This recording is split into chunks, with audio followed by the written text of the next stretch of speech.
What's going on, guys? This is Lior and welcome back to my channel.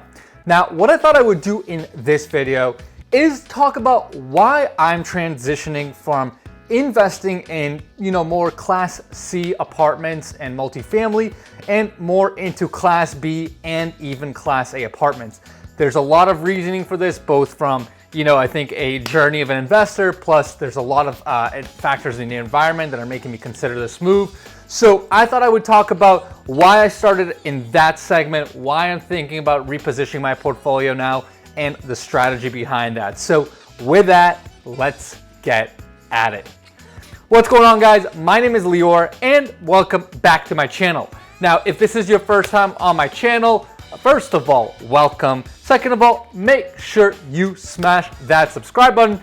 As you guys know, I am a multifamily investor and I'm putting out tons of content every single week, giving you guys videos of my projects, my thoughts on strategy. If you're investors, tips and tricks, if you're looking to invest in deals, I'm talking about that as well. So everything to do with multifamily and operations and in between, that's what I put on this channel. So make sure you subscribe. So let's get right into the meat and potatoes of what I want to talk about. And as I said in the intro, I, like a lot of investors out in the multifamily space, started out by buying multifamily that I would consider Class C apartments, right? These tend to be multifamily apartments in tougher areas, right?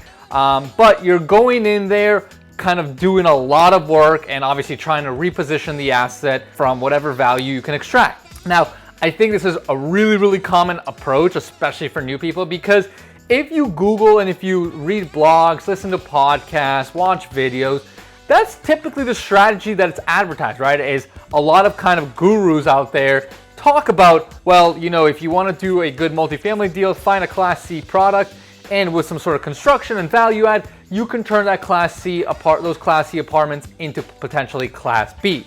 Now, I do think this is a pretty solid strategy, especially for new investors, right? Class C apartments tend to be a little bit less competitive, right? There's typically less institutional and super sophisticated money chasing those kinds of deals. And it's an easier way for a lot of investors to kind of break foot into the industry. And again, this is what I did for many years around the Boston area, went into different neighborhoods and, really repositioned a lot of buildings, right? We went into a lot of tough situations, right? Did a lot of construction, a lot of different value adds.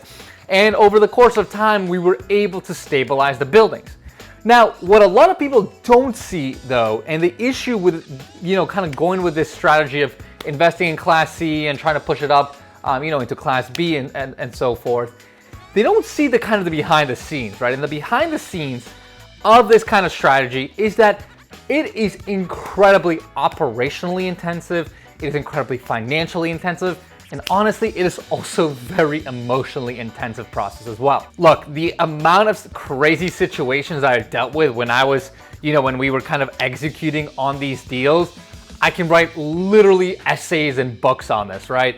I mean, I've gone, if you've listened to some of my earlier podcast appearances back in 2019, I dealt with some tough situations, right? I've had like drug dealers in my buildings that I've had to kind of get out. I've dealt with a lot of, like hoarders and just a lot of very messy situations. And, working on those kinds of situations outside the intensity of the logistics and the amount of money that it takes to kind of reposition those kinds of assets, honestly, it does take a toll on you as an investor, right? Because I was the one frontline dealing with a lot of these changes, trying to make the best of all these situations. And it is incredibly stressful work, right? I mean, I just remember like literally being emotionally burned out after dealing with so many of these situations. So outside of the finances and the logistics, you have this additional emotional component, that a lot of people just don't think about and really, really does take a toll on the investment. Now, the other thing I've learned too is as I've held a lot of these buildings over periods of years, at the end of the day, some things I've learned in real estate are hard to change, right? And they're kind of inherent to the asset.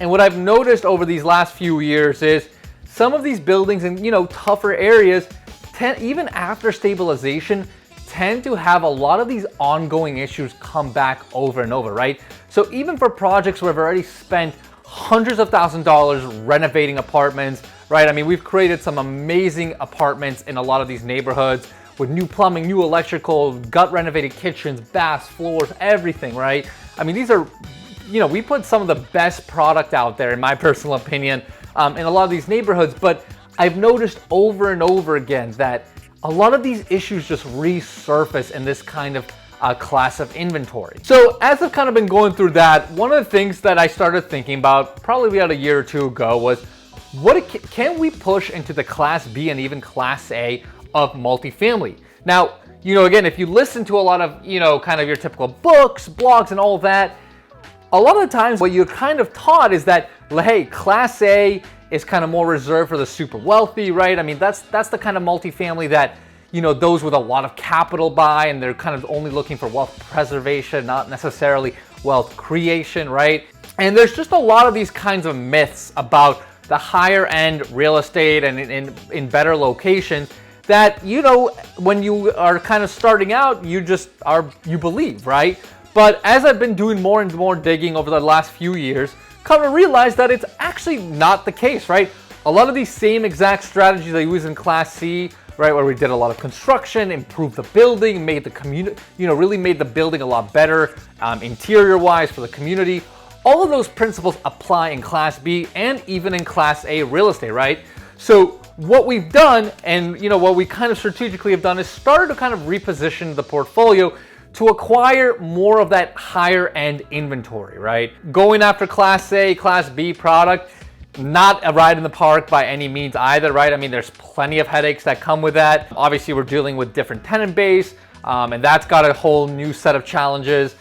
So it's not like it's a, perfect solution by any means, but I've noticed, at least operationally, emotionally, it has become much better. We don't have as many of those reoccurring issues, and especially for us, right? When we buy deals, a lot of the deals we really do look at as longer term holds. I don't like to really flip deals unless there's some sort of, situation going on where I have to return capital to investors or anything like that.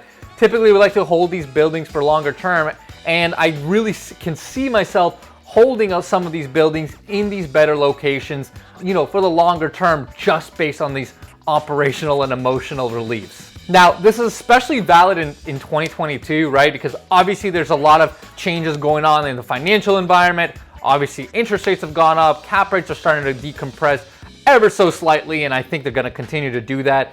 And I do think investing, in that higher grade of multifamily also adds an additional layer of protection, right?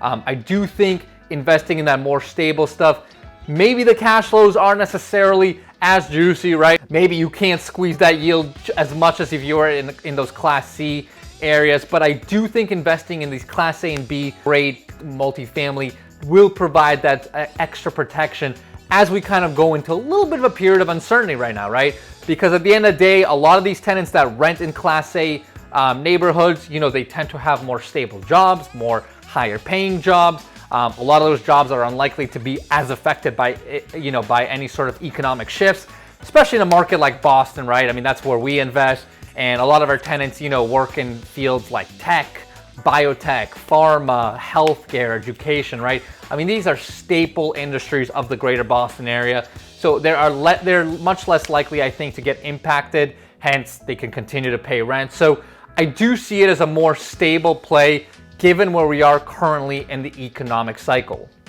So those are my thoughts about why we started to kind of reposition our portfolio into higher grade multifamily. Again, this is something that we've intentionally thought about over the last year or two or so. Really have started to execute on this strategy pretty recently, and buying a lot of kind of higher grade product now that I'm very, very excited about. Again, I think it's going to do super well. I'm excited for myself. I'm excited for the investors that have invested in these deals, because these are truly high grade investments that I think will do super well over a long period of time. So let me know if you have any questions in the comments below, and I'll definitely help you out.